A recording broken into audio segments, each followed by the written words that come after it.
She said, I've worked with so many personal trainers, nutritionists. I really can't stop eating certain foods that I know are bad for me. I really want to stop eating them, but I just can't. And I've tried all these psychological techniques to make me not like certain foods, etc. And David, I'm just stuck. Hello and welcome to the Self-Belief Chief podcast. You're here with David Holman. Make sure to subscribe to the podcast wherever you're listening if you haven't done so already, so you can get the latest insights, science, research, information to help you propel and excel your life. Let's begin. So I was talking with Janine, and Janine really wanted to lose weight.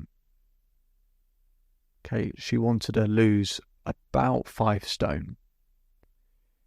And she said, I've managed to do that in the past, but I just don't really keep it off. And she said, I don't keep it off because I can't resist certain foods. She said, there are just some foods that are just too nice and too good, and I can't stop eating them. Once I have a little bit, I have too much of it, and I indulge. And, sometimes I indulge because I feel stressed, I feel anxious, and it's just a way of handling it. Because I've spoken to people about the psychology of it. I've had people who try to ruin certain foods to maybe, imagine it being, covered in something disgusting or whatever. And it doesn't do anything. It doesn't change anything for me. I said, okay. So I showed her these 5 steps I take people through to change any bad habit, whether it's to do with smoking, losing weight, any habit you want to get rid of or radically change. Now, in the time we have, I'm not going to go through all 5 steps. I'm going to do something maybe more helpful, which is to just talk about one of them. See, anyone can rationally or logically want to lose weight, right? Loads of people can want to lose weight. And the issue that Janine had, so she said, I eat way too much chocolate, right? We can say, I want to stop eating chocolate, but that's not the issue. It's, do we feel like not eating chocolate? Because if you want to eat chocolate, if you want to stop eating chocolate, but you feel like you really want chocolate, how easy do you think that is to manage? Now, I'm not going to go down the road that she's already tried, which is, people say, imagine it in this and do this to the chocolate. It's disgusting and everything. It's not worked for her. That's fine.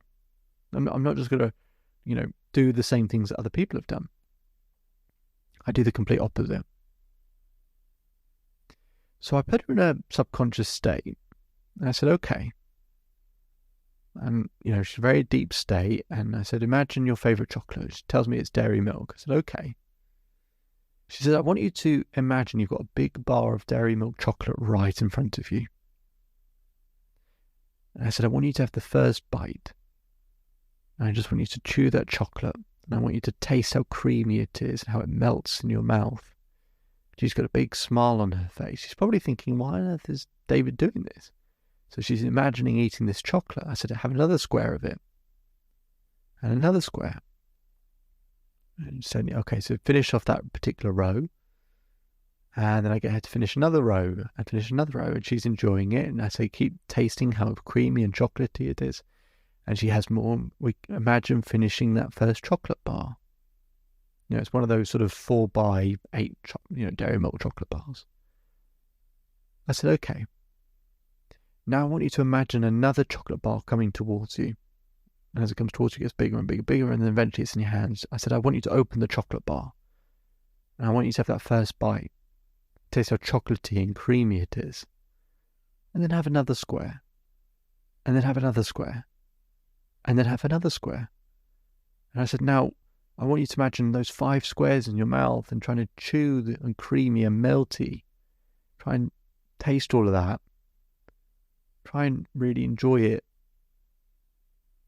How it sticks to your mouth. And all that creamy chocolate. Try and swallow it.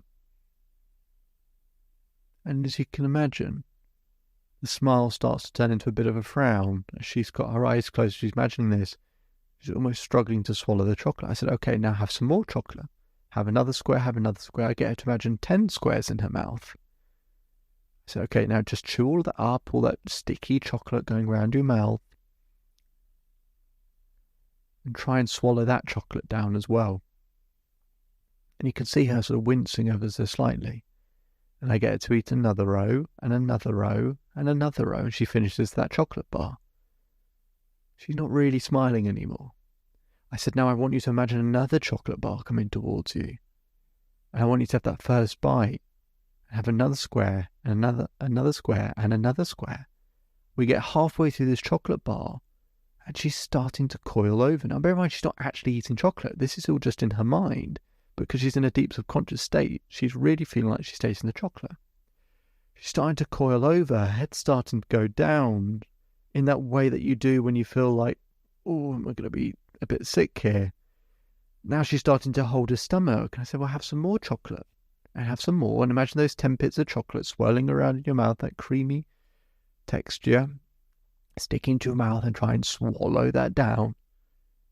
And we get to the last row of that chocolate bar. She goes, David, please, I can't eat anymore. As if I'm actually forcing her to eat real chocolate.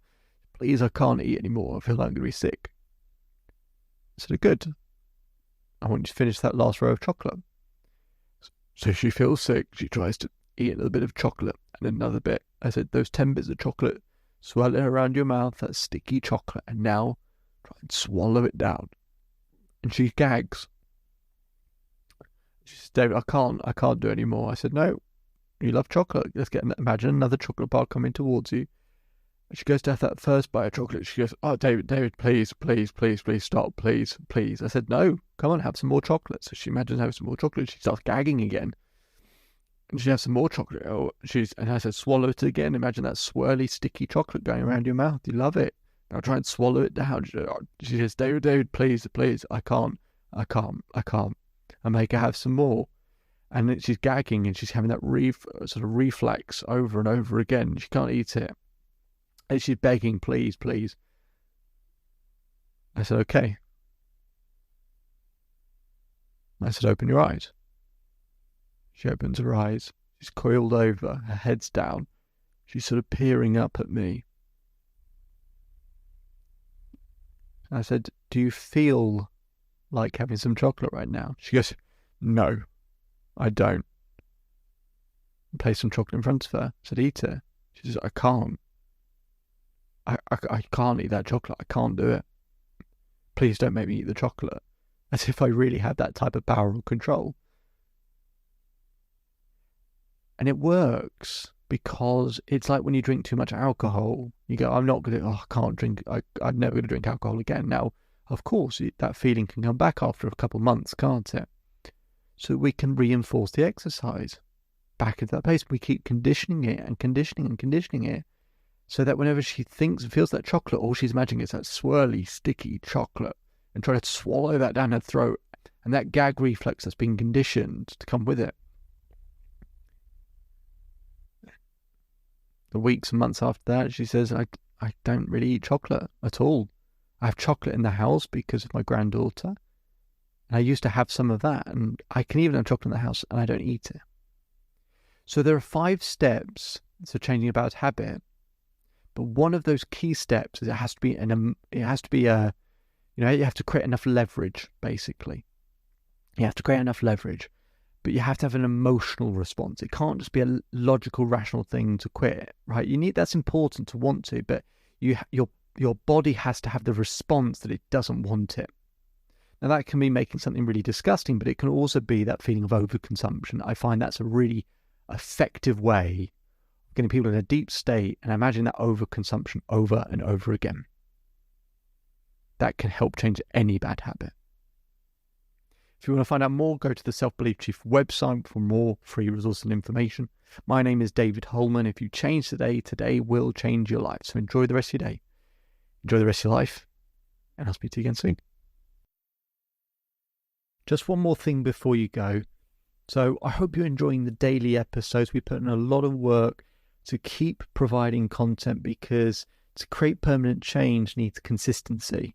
To get that consistency, we want to make sure we keep providing you value on a daily basis. But to keep up with that pace, could we ask for one very small favor? If you could take the time to leave a 5-star rating either on Apple Podcasts or Spotify. We'll put a link in the description for you to be able to do so. That really, really helps us out and helps us to keep providing content as frequently as we do. And we'll do one more thing to provide some extra value. If you take a screenshot of your rating or review and send it to selfbeliefchief@gmail.com or DM us on Instagram, I will provide you with a free coaching session with myself. Okay, so it'd be fantastic if you could leave that 5-star rating so we can keep providing content. Just simply click on the link in the description. It'll take you 20 seconds. And if you want to go one step further, take a screenshot of that rating and review, send it to selfbeliefchief@gmail.com or DM us on Instagram, and we'll arrange a free coaching session for you. Hope you enjoy the rest of your day, and see you on the next episode.